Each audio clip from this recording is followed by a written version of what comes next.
चलिए बच्चों, आज हम लोग कल देख रहे थे गुलाम वंश में दिल्ली सल्तनत के प्रमुख शासकों को देखे। आज उसी का आगे गुलाम वंश के प्रमुख शासक के बारे में जाने। कल एक चीज हम लोग बोले थे कि दिल्ली सल्तनत के पहले मोहम्मद गौरी और पृथ्वीराज चौहान की जो युद्ध हुआ था तराइन का प्रथम युद्ध, उसमें पृथ्वीराज चौहान विजय हुआ था। शायद कल वाला वीडियो में मिस्टेक से मोहम्मद गौरी बोला गया था, लेकिन वो ना तराइन के प्रथम युद्ध में जो हुआ था मोहम्मद गौरी और पृथ्वीराज चौहान के बीच में, उसमें पृथ्वीराज चौहान विजय हुआ था। द्वितीय युद्ध के तराइन के द्वितीय युद्ध में मोहम्मद गौरी विजय हुआ था, यानी पृथ्वीराज चौहान को बंदी बना लिया था। ये हम लोग इसमें सुधार किए। और आज हम लोग देखते हैं गुलाम वंश में जो प्रमुख शासक कौन कौन थे उसको देखेंगे, उसका महत्वपूर्ण कार्य को देखेंगे और कुछ मुख्य बिंदु भी देखेंगे और उसका कब मृत्यु हुआ इसको भी हम लोग देखेंगे। तो चलिए सबसे पहले हम आते हैं जो गुलाम वंश का संस्थापक भी था। गुलाम वंश का संस्थापक कुतुबुद्दीन ऐबक, ये अपना राजधानी लाहौर में बनाया था। इसका कार्य देखते हैं, इन्होंने कुतुब मीनार का नींव भी रखा था। यानी क्वेश्चन आता है कुतुब मीनार किसने बनवाया था, तो हम लोग बोलते हैं कुतुबुद्दीन ऐबक। पूर्ण रूप से ये नींव एक रखा था। पूर्ण रूप से हम लोग आगे पढ़ेंगे कि इसको पूरा इल्तुतमिश कार्य करवाया था, लेकिन हम लोग बुक में ये भी पढ़ते हैं कि कुतुब मीनार का निर्माण कुतुबुद्दीन ऐबक ने किया था। और हम लोग इसको कह सकते हैं कि उसकी नींव उसी ने ही रखी थी। उन्होंने एक मस्जिद भी बनाया था दिल्ली में, कुव्वतुल इस्लाम एक मस्जिद बनाया था, वो दिल्ली में स्थित है। और पूरा का पूरा कुतुबुद्दीन ऐबक का श्रेय जाता है। उन्होंने एक अजमेर में 2.5 दिन का झोपड़ा बनाया था। 2.5 दिन का झोपड़ा जो अजमेर में स्थित था। उन्होंने 2.5 दिन का झोपड़ा अजमेर बनाया था और उसको लाख बख्श से नाम से जाना जाता था, क्योंकि वो लाखों को दान देता था तथा रिहा भी करता था और क्षमा भी करता था। इस तरह से वो लाख बख्श भी कहा जाता था। उसकी मृत्यु 1210 ईस्वी में घोड़े से गिरते हुए, यानी पोलो खेलते हुए घोड़ा पर से खेल रहे थे, अचानक वो घोड़े से गिर गए और उसकी मृत्यु हो गई 1210 ईस्वी से। घोड़ा से गिरकर पोलो खेलते के दौरान 1210 ईस्वी में कुतुबुद्दीन ऐबक की मृत्यु हो गई। अब आते हम लोग इल्तुतमिश, अपना राजधानी लाहौर से बदल के दिल्ली बना लिया। उन्होंने क्या क्या कार्य किए, तो उन्होंने पूर्ण रूप से कुतुब मीनार का निर्माण कर दिया। उन्होंने चांदी का टंका भी बनाया, तांबा का जीतल बनाया। इन्होंने मुख्य रूप से मुद्रा जो चलाया था चांदी का, तांबा का, तो तांबा का जीतल है और चांदी का टंका है। एक और उन्होंने काम किया था जो 40 दल का गठन किया था। ये 40 लोगों का, अमीर तुर्क लोगों का एक गठन था, जिसको तुर्क ये चहलगामी भी कहा जाता है। इन्होंने महत्वपूर्ण कार्य किए। गुलाम वंश में जो इल्तुतमिश का प्रमुख रूप देखते थे कि इक्ता प्रणाली चालू किया था।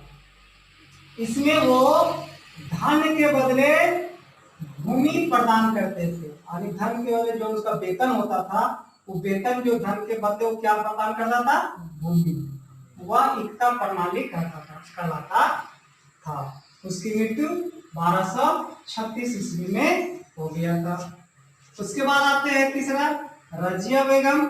बहुत इंपॉर्टेंट है क्योंकि ये प्रथम महिला मुस्लिम शासिका, पूरे भारत के प्रथम महिला शासिका थी, तो रजिया बेगम थी। उन्होंने क्या महत्वपूर्ण कार्य किया, एक कार्य मालिक जमालुद्दीन याकूत को घोड़ों को सरदार बनाया था, जिसको हम बोलते हैं आमीर-ए-आखुर। और ये गैर तुर्की था, मतलब ये तुर्की नहीं था। इसका बहुत विरोध हुआ था, जिसके कारण से इसको अपना शासन से हाथ भी धोना पड़ा था। और ये पुरुषों की तरह दरबार में आती थी, चोगा यानी कावा पहन के, कुल्ला एवं टोपी पहन के, और पुरुषों के तरह वो दरबार में खुला मुंह, जैसे इन लोग नकाब पहनते थे, नकाब पहन के नहीं आती थी वो दरबार में, खुला मुंह आती थी। इसका भी बहुत विरोध हुआ था।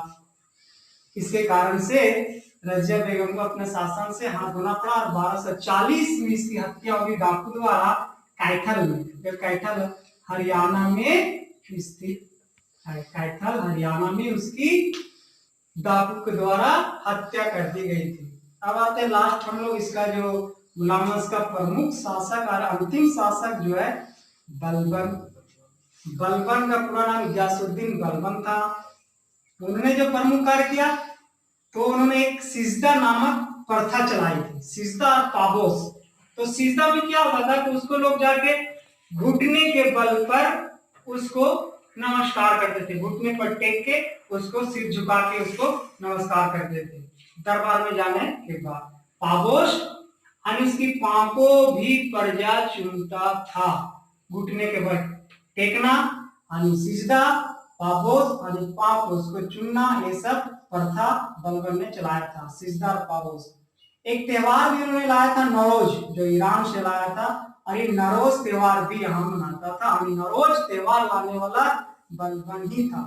और इन्होंने जो इल्तुतमिश बनाया था चालीसा दल का गठन, वो बलबन ने इसको दमन कर दिया, समाप्त कर दिया। चालीसा दल का गठन था, इल्तुतमिश किया था, बलबन इसको समाप्त कर दिया। ये इसका मुख्य कार्य हो गया।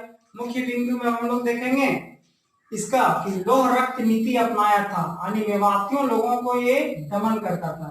जितने भी इसके शत्रु थे, हिंदू जो भी थे इसके शत्रु, हिंदुवासी, जंदुवशी, ये सारे के सारे लोगों को, मेवातियों को वो समाप्त करने का पूरा तरह से अपने शक्ति से, अपनी ताकत से वो दमन करता था। इसीलिए उसको लोह रक्त नीति अपनाया था बलबन ने, और इसकी मृत्यु 1287 ईस्वी में हो गया। ये सारा का सारा आज हम लोग देखें गुलाम वंश में प्रमुख शासक, उसका महत्वपूर्ण कार्य, उसका मुख्य बिंदु, और कब कौन मृत्यु कब उसका हुआ था, ये सब हम लोग आज देखें। हम लोग एक बार थोड़ा सा फिर से ले लेते हैं। कुतुबुद्दीन ऐबक, कुतुब मीनार, कुतुब इस्लाम, अजमेर का 2.5 दिन का झोपड़ा बनाया था। ये लाख बक्स भी कहा जाता था। मृत्यु 1210 में हुआ था। इल्तुतमिश, कुतुब मीनार का निर्माण, चांदी का टंका, तांबा का जित्तल, चालीसा दल का गठन, टिक्का प्रणाली, ये धन के बदले भूमि प्रदान होती थी। 1236 में इसकी मृत्यु। रजिया बेगम, इन्होंने घोड़ों का सरदार बनाया था गैर तुर्की को। इन्होंने पुरुषों की तरह दरबार में आते थे, और 1240 में डाकू द्वारा इसकी हत्या कैथल में। बलबन जो है सिजदा पर्दा चलाया था, पाबोस चलाया था, नौरोज चलाया था, और चालीसा दल का दमन भी किया था, गठन किया था। इल्तुतमिश, लेकिन इसका समाप्त बलबन किया था। लाहौर नीति वो शत्रुओं को दमन करता था पूरे ताकत के साथ, तथा वो उसकी मृत्यु 1287 में हुआ था। चलिए ठीक है।